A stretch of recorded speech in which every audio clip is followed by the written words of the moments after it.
Hello, my dear students. Today's class we will discuss when the springs are connected in series and parallel. What is the deflection? Okay. See, sometimes what happens, two or even more springs are used at one place. Though there are many ways of using these springs, at the springs in series and parallel are important from the subject point of view. In case of springs in series, what happens? The two springs are connected in series. Each spring is subjected to the same load applied at the end of one spring. Here, the total extension of the assembly is equal to the algebraic sum of the extensions of the two springs. Okay, here you can see this is the spring which is connected in series. Okay, here you can see this spring, and at the end of the spring the load is applied. Here you can see. Okay, so the two springs are connected in series. Each spring is subjected to the same load applied at the end of one spring. Okay, here you can see here like this. This is spring 1 and spring 2. It is connected between the load is here. Okay, the total load is W. This is W1 and this is spring 1 S1. This is spring S2 and it is connected in series and the load is applied at the end. Okay, W. And in such case what happens? The total extension is equal to the algebraic sum of the extensions of the two springs. So extension is nothing but deflection. So total deflection is equal to deflection of the one spring plus deflection of the other spring. We have formula deflection is equal to W divided by K, load divided by stiffness. So substitute here W, this is total deflection, total load divided by total stiffness is equal to W divided by K1 plus W divided by K2. So this W is same, it get cancelled. So the equation becomes 1 divided by K is equal to 1 divided by K1 plus 1 divided by K2. So this is the formula you have to apply when the springs are connected in series. Okay, now let us see how the deflection varies in the case of springs in parallel. In this case what happens? The two springs are connected in parallel as shown in the figure. Here the extension of the each spring is the same.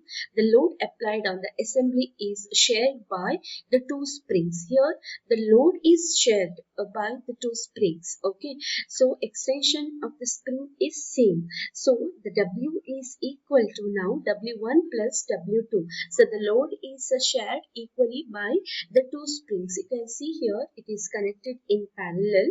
So the total load is shared by the two springs. Okay.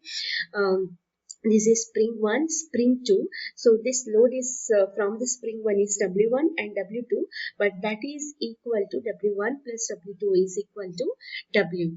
Okay, here, so W we know the deflection is equal to W divided by K. So W is equal to deflection into K. So for the W1, deflection into K1 plus the deflection into K2. Deflection is same here. The extension of the spring is same. So it gets cancelled. So K is equal to K1 plus K2. This you have to remember. If it is in the series, the equation 1 by K is equal to 1 by K1 plus 1 divided by K2. But in the case of parallel, it is K is equal to plus K2. This parallel you can see in the parallel when springs are connected in parallel, you can see in the suspension spring near the front wheel of an automobile. There you can see the springs are connected in parallel. Okay, let us take one example. A composite spring has two closed coil spherical springs connected in series. One spring has 12 coils of a mean diameter of 25 mm and wire diameter 2.5 mm. Find the wire diameter of the other spring. If it has 15 coils of mean diameter 40 mm, the stiffness of the composite spring is 1.5 kilonewton per meter. Determine the greatest load that can be carried by the composite spring and the corresponding extension if maximum stress is 250 meganewton per meter square, and C, modulus of rigidity is equal to 80 giganewton per meter square. Okay, what is you have to calculate here? You have to find the greatest load that can be carried by the composite spring. Okay, and the corresponding extension, if the corresponding extension means deflection. So it is told that a composite spring has two coil springs connected in series. So you have to use that formula, that is W divided by K is equal to W divided by K1 plus W divided by K2. Okay, it is connected in series. When you simplify this, you get 1 divided by K is equal to 1 divided by K1 plus 1 divided by K2. K1 is nothing but stiffness for the first spring. Use the formula, stiffness formula, Cg1 raised to 4 divided by 64 R1 cube into N1. So substitute all the terms. C is 80 into 10 raised to 9 giganewton into D in millimeter. It is given, convert into meter. So that is 2.5 meter. So 0.0025 meter raised to 4 divided by 64 into R. Capital D is 25. So R is 12.5. So convert into meter. So it becomes 0.0125 into 10 raised to 3 into number of the turns, that is 12. Okay, is equal to, for the first spring is equal to, simplify, you get this answer. Next, calculate K2, that is same, Cg2 raised to 4 divided by 64 R2 cube into N2. So what is C? C is same, that is 80 into 10 raised to 9. D2 we have to calculate and divided by 64 into, now R. What is this diameter? Mean diameter for the second spring is 40 mm. So R is equal to 20. So convert into meter, 0.02 into 10 raised to 3 into, now the number of the turns. It has 15 coils.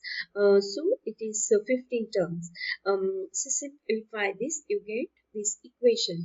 After this, what you have to calculate? We know the total deflection 1 by K is equal to 1 by K1 plus 1 by K2. So substitute that. 1 by K is given here. You can see the stiffness of the composite spring is 1.5. So the total stiffness is equal to 1.5 kilonewton per meter. So that is converted into meter. 1500 is equal to 1 divided by K1 2083 plus 1 divided by K2, that is this. Okay, simplify this, you get D2. What is, take the square root of square root, D2 raised to 4 here, calculate D2. So you get 4.74. After that, you have to calculate the greatest load. How you can get, there are two springs now, two diameters are there. Which diameter you have to use? See, always it is greater load that can be carried by the spring will corresponding to the smaller diameter. So you have to use the smaller diameter. What is the smaller diameter? Here it is 4.74 mm. Other diameter is 2.5 mm. So you have to use 2.5 mm to calculate the load. Okay.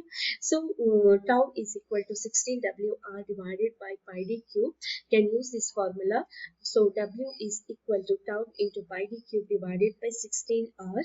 So W is equal to, tau is given, that is 250 into 10 raised to 6 into pi into d. Smaller diameter you have to take, that is 0.0025 divided by 16 into R. Capital R, capital D divided by 2, that is 0.0125. You get 61.3 Newton. Okay, so the total extension, we have to calculate the deflection also. So the total deflection is equal to load divided by stiffness. So the now load is 61.3 and stiffness, total stiffness is 1.5 into 10 raised to 3. Convert into, if you 1.5 into 10 raised to 3, this is kilonewton meter, so convert into newton because this is in newton, 61.3, so that's why here also 1.5 kilonewton per meter it is, so into 1000. So you get this answer. So if it is converted into millimeter, you get 40.8 millimeter. Okay. So we'll take one more example. Two close coil helical springs wound from the same wire but with different core radii having equal number of coils are compressed between rigid plates at their ends. Calculate the maximum shear stress induced in each spring if the wire diameter is 10 mm and the load applied between the rigid plate is 500 Newton. The core radii of the springs are 100 mm and 75 mm respectively. Here, what it is given, closed coil springs are wound from the same wire but with the different radii. Okay, so and having equal number of coils, so means n1 is equal to n2 here, and compressed between the rigid plates at their ends. So you have to calculate the maximum shear stress, that is tau, and if the wire diameter is 10 mm, okay, that is small, d is same here, diameter from the but with the different core radii. Okay, so diameter is 10 mm and the plate of load is 500, and the core radii of the springs, capital R is equal to 100 mm, and for the spring 1 and other spring it is R2 is 75 mm. How you can calculate? First, let us use the deflection formula. Deflection is equal to 64 W1 R1 cube N1 divided by CD raised to 4. So here 64 W1 is, we don't know, we have to calculate, and R1, that is equal to 100 mm cube into N1 divided by C into D raised to 4. D is equal to diameter, that is 10 raised to 4. You get this equation, let it be 1. Then delta 2, that is same formula, just R2 is different here. So that is 75, substitute and let it be equation 2. What it is given in the formula, since the springs are held between two rigid plates, therefore the deflection in both the springs must be equal. So now equate the equation 1 and 2, what you will get, equate this, and N1 is equal to N2, because in the question only it is told it has equal number of turns. So this N get cancelled, CC get cancelled, so only you get 6400 W1 is equal to 270 W2. Right, in terms of W1, we have W1 plus W2 is equal to 500 total load. So substitute W1 in this equation plus W2 is equal to 500. Simplify this, you get W2 is equal to 351.6 Newton. So once if you know W2, you can calculate W1, that is 27 into W2 divided by 64. You get W1 is equal to 148.4 Newton. Now you can calculate what is tau 1 and tau 2. We have this formula, W1 R1 is equal to pi divided by 16 into tau 1 into d cube. So substitute for R1 and W1 and calculate tau 1. Okay, your W1 is equal to 148.4 and R1 is equal to 100. Then substitute in this equation, you get tau 1. Similarly, tau 2, that W2 is equal to 351.6 and the diameter R2 is equal to 75. Then other things are same. Simplify this, you get 134.4 MPa. So like this you can calculate the shear stress. I hope all of you understood. If you have any difficulties, we can discuss in the class. Thank you.